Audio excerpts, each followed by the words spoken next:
गरिसकेको क्षेत्र हो भनेर घोषणा गर्ने बेलामा पुगिसकेको छ।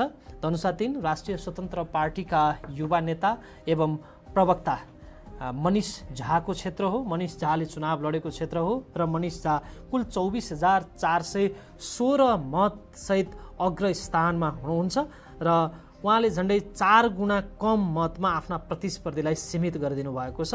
धनुषामा कांग्रेसका विमलेन्द्र निधि जो मनिष झाको प्रतिस्पर्धी हुनुहुन्छ, उहाँले 7,830 मत प्राप्त गर्नुभएको छ भने नेकपा एमालेका उम्मेदवारले 4,116 मत मात्रै प्राप्त गर्नुभएको छ।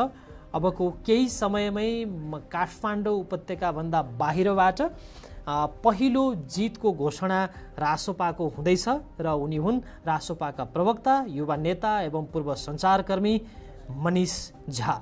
मनिष झाले आफ्नो प्रतिस्पर्धी उम्मेदवारभन्दा 17,000 बढीले मतान्तर कायम गर्दै आफूलाई अग्र स्थानमा राखेको नतिजा हामीले प्राप्त गरेका छौँ।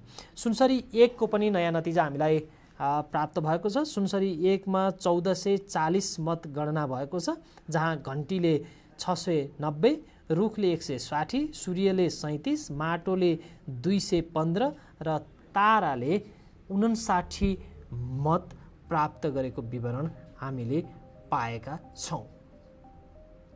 पछिल्लो विवरण अनुसार देशका सबैजसो निर्वाचन क्षेत्रमा अहिले मतगणना सुरु भएको छ। हिमाली जिल्लामा भौगोलिक कठिनाइका कारण मतपेटिका सङ्कलन गर्न भएका अप्ठ्याराहरू सबै सरकारले, निर्वाचन आयोगले व्यवस्थापन गरिसकेको छ र हेलिकप्टरबाट सङ्कलन गरिएका मतहरू र हिमाली क्षेत्रमा कम मत खसेका कारण छिटो मत गणना प्रक्रिया पनि अगाडि बढिरहेको छ र केही ठाउँमा नतिजा पनि आइरहेको छ।